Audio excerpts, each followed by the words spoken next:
Arctic, a place of pristine beauty.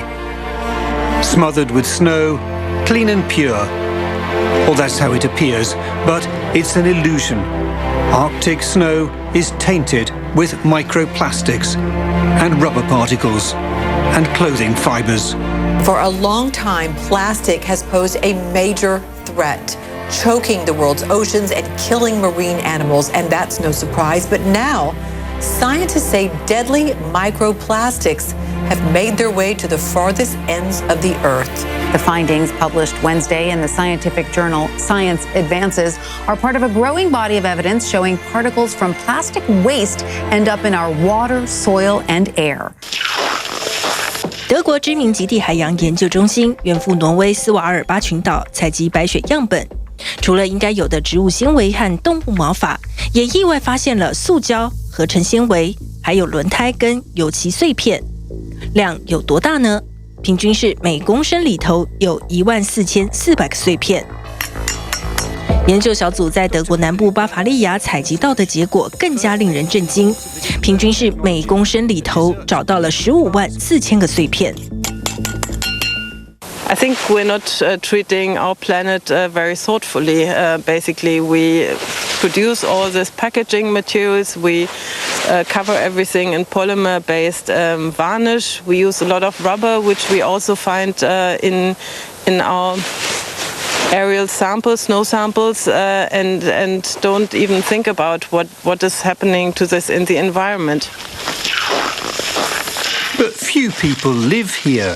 Where on earth do the pollutants come from? Scientists have found that air and sea currents drive pollutants north. We know that most of what we are analyzing up there and measuring are long-range transported pollution, coming from the continent, coming from Asia, coming from all over the world. And some of these chemicals have properties that are a threat for the ecosystem, for living animals. Last year, we broke the news that Arctic sea ice had more microplastics than anywhere in the ocean because floating particles get bonded into the ice as it freezes. We found plastic pollution on the Arctic beaches. Some of this debris had drifted for thousands of miles. 北极圈的净土正一个个消失，我们却无力阻止。It was kind of a punch to the stomach to see what looked like a normal sea ice core in such a beautiful, pristine environment, but just chock full of this material, which is completely foreign to the environment. 今年7月，罗德岛大学的卢斯教授也带领了另一个团队到北极圈研究塑胶危害。The 18-day US-led expedition used a helicopter to land on ice floes and drill for samples.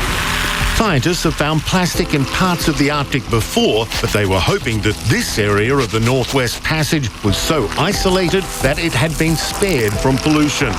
Unfortunately, that was not the case. We thought we were going to need quite a bit, so we started off basically taking that entire core and concentrating it down to a concentrated solution in order to be able to see how much plastic was in there.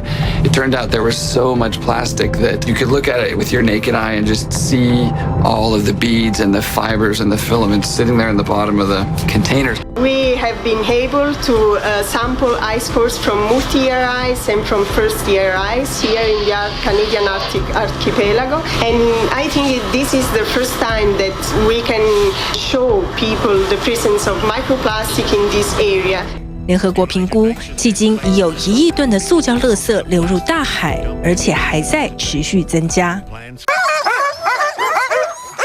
Tourists still trek here to experience what appears to be wilderness, creating their own pollution on the way. How do locals feel about plastic in snow? Up here, you look around you every day and you see something that you think is the pristine Arctic, as it's called.